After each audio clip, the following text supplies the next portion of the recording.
supaya kita boleh buat lebih banyak pembangunan. Tuan-tuan jangan lupa, Muhyiddin Yassin adalah orang Johor. Dia ahli Parlimen Paguh, tuan-tuan. Saya sarankan kepada orang-orang UMNO supaya mereka pergi ke Paguh dan tengok apa yang dilakukan oleh Muhyiddin Yassin kepada masyarakat pengundi beliau di Paguh.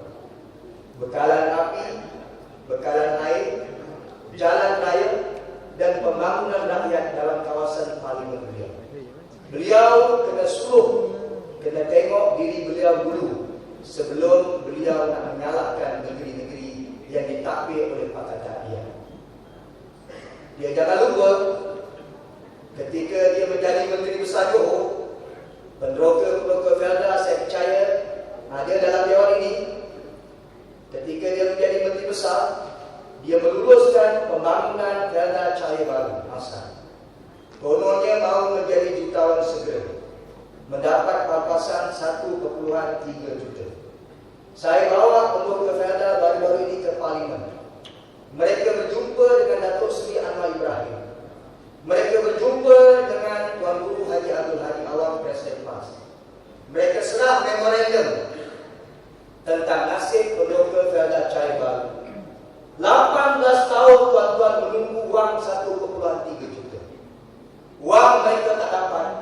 Tanah mereka telah tergadai kepada pemaju projek, tuan-tuan. Siapa menteri besarnya? Menteri besarnya ketika itu adalah Muhyiddin Yassin, tuan-tuan. Ya, jangan lupa, dia juga ketika menjadi Menteri Besar Johor yang menyerahkan tanah seluas 51,000 ekar untuk membina empangan liu di Kota Tinggi. 51,000 ekar.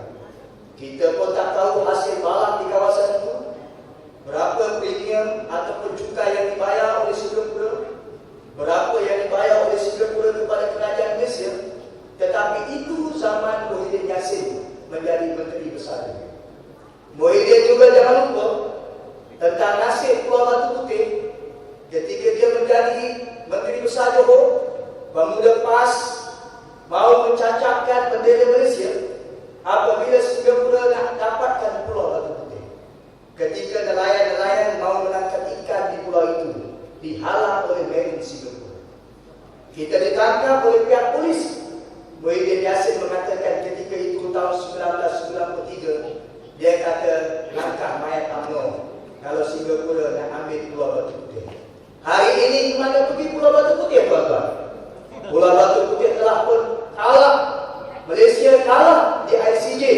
Hari ini nama Pulau Batu Putih pun telah ditukar menjadi Federal Rangka yang menjadi sah milik Singapura. Mana pergi UMNO?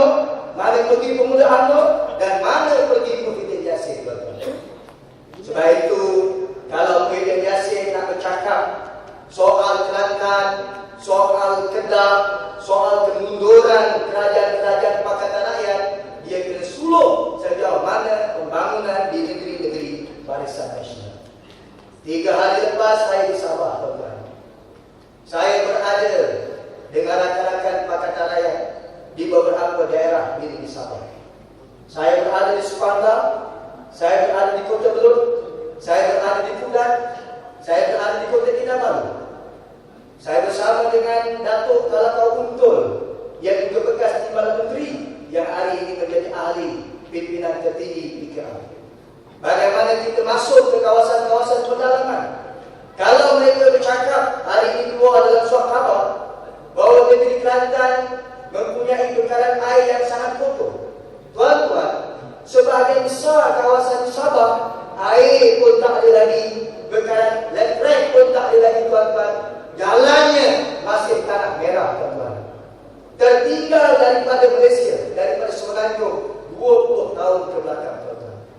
Mana pergi Syafi'i Afdal, mana pergi Bumukhtar, mana pergi Hanifah Ahmad, dan mana perginya pemimpin-pemimpin Barisan Nasional di Sabah. Walaupun Sabah memiliki minyak, Sabah ada bawah, mempunyai hutan ataupun tanah yang begitu luas, tetapi rakyat Sabah masih merempat kerana pemimpin-pemimpin DN hanya pandai berpokok tetapi negeri mereka antara negeri yang paling mundur di Malaysia.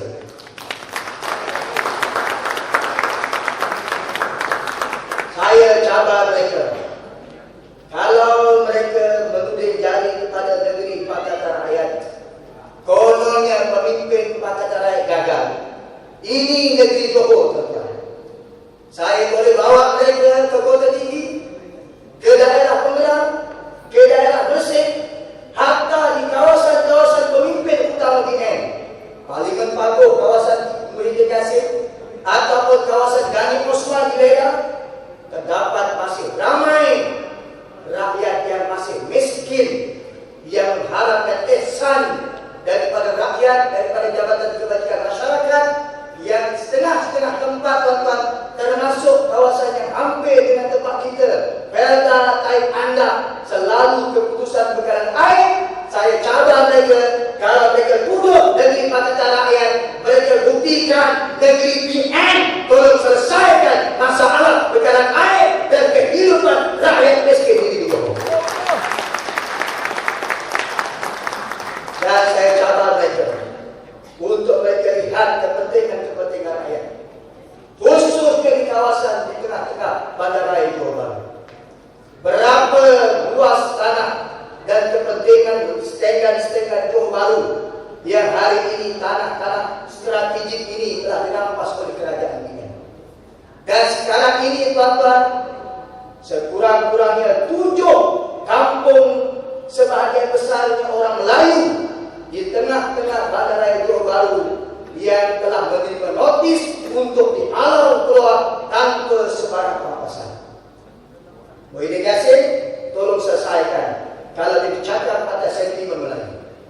Dan jangan lupa juga, kita ada maklumat jahatnya kerajaan BN, tuan-tuan.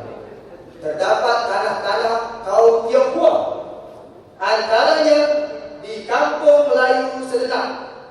Orang Tionghoa telah duduk sampai 50 tahun. Itu rezeki mereka. Kenapa wujudnya sentimen perkauman sehingga tanah yang orang Cina duduk, tiba-tiba kenapa pejabat tanah berikan tanah itu kepada bangsa lain? Untuk apa? Adakah DN mau orang Melayu bergaduh dengan orang Cina? Sedangkan itu tanah orang Cina. Mereka dah tanam dengan kelapa sawit, mereka dah tanam dengan getah. Tiba-tiba tanah itu diberikan kepada bangsa lain. Saya bukan anti Melayu dan saya bukan anti Cina. Bangsa dalam negara kita menggambarkan perpaduan. Ini unik yang perpaduan dalam negara kita. Walaupun saya orang Melayu, saya tidak suka kalau tanah itu orang Cina. Sepatutnya kerajaan Johor berilah hak milik kepada orang Cina, sebab itu tanah mereka. Samalah juga orang Cina kena hormat. Kalau itu tanah orang Melayu, maka berilah kepada orang Melayu. Tetapi apa yang berlaku, tuan-tuan, ini perancangan jahat DN. Itu tanah orang Cina. Tiba-tiba tanah orang Cina ini diberikan kepada bangsa lain. Supaya apa? Supaya strategi mereka akan timbul pertelagahan antara orang Cina dengan orang Melayu. Maka pemimpin-pemimpin UMNO akan bertepuk tangan supaya apabila kaum-kaum ini bergaduh, mereka akan menegakkan kuasa politik mereka di Johor. Kalau ini perancangan Barisan Nasional, kalau ini, tuan-tuan, maksud yang tersirat, mereka silap, tuan-tuan. BN melakukan kesilapan yang terbesar. Sebab janji kita di Johor menghormati semua rumpun bangsa. Kalau itu tanah orang Melayu, kita akan kembalikan kepada orang Melayu. Kalau itu tanah orang India, kita tahu sebagian tempat di Silong, di Sengkang ada tanah orang India, maka kita akan berikan kepada orang India. Dan kalau itu tanah orang Cina, janji kita, kalau kita menang di Johor, kita bukan saja beri, kita akan beri hak milik kepada orang Cina, supaya orang Melayu, orang Cina, orang India dapat tanah dan mereka hidup dengan aman di negeri Johor ini. Saya ingin mengambil kesempatan pada malam ini. Tsunami politik 2008, dia tidak sampai ke Johor Bahru. Orang Cina punya sokongan berlegar di daerah Muar. Sebab itu PAS menang di sebelah Muar, Sungai Abung dan juga Maharani. DAP menang di Bakri. Dan 4 kursi gol. PKR belum menang. Sebab gelombang tsunami orang Cina sekitar 45 hingga 55% sahaja. Saya menyokong kenyataan Datuk Chua Jomen, pengurusi PKR di Bidor. Kali ini gelombang orang Cina akan sampai kepada 75%. Sebelum ini hanya sekitar 45 hingga 55% saja. Dan di Johor tuan-tuan, terdapat separuh adalah kursi-kursi campuran, di mana kekuatan pengundi Melayu dan pengundi Cina hampir seimbang dan disokong sebahagiannya oleh pengundi India. Kalau pilihan umum pada kali ini lonjakan pengundi Cina boleh sampai kepada 75% tuan-tuan, kawasan seperti Kulai, Gelang Patah, Keluang, Johor Bahru, Pasir Gudang, Simpang Rendang, insya-Allah akan ditahan oleh Pakatan. Apa maknanya? Maknanya BN Johor, Gani Osman, Choi Soilai, kali ini mereka akan menempah. Sebab kali ini insya-Allah Pakatan Rakyat, PAS, PKR, DAP, kita akan ambil alih Negeri Johor, kita akan memerintah Nusantara untuk seluruh rakyat pada Negeri Johor. Saya harap kita bekerja kuat. Perubahan semakin kuat. Walaupun rakyat dapat RM100, rakyat dapat RM100 untuk anak-anak mereka, tapi rakyat tahu RM100 terlalu kecil. Bagi rakyat, RM100 kalau nak bandingkan dengan cincin roswah 24 juta terlalu kecil. Betul tuan-tuan? RM100 dibandingkan dengan gelang tangan roswah 1,65 juta terlalu kecil. Betul tuan-tuan?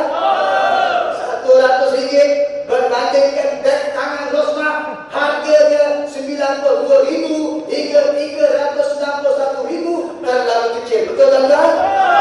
RM100 berbanding dengan tempat yang roswah tidur di Dubai satu malam RM140,000 terlalu kecil. Betul tuan-tuan? RM100 dengan cerut Najib Razak. Tuan-tuan, Najib hisap cerut. Tuan-tuan tahu sebatang cerut yang Najib hisap, tuan-tuan, tertera perkataan di cerut itu Najib. Di cerut tulis Najib. Sebatang tuan-tuan tahu berapa harganya? Sebatang harganya RM500, tuan-tuan. RM100 terlalu kecil dengan cerut Najib Razak. Tuan-tuan bayangkan RM100 terlalu kecil dengan apa? Dengan bil listrik 1 tahun 10 juta di rumah Najib Razak. Rakyat hidup susah, rakyat miskin, harga barang naik, tapi mereka cuma dapat RM100. Pemimpin hidup mewah, mereka boleh tidur satu malam RM140,000, cincin harga sampai 24 juta. Bagi rakyat ini terlalu kecil, pemimpin terlalu mewah,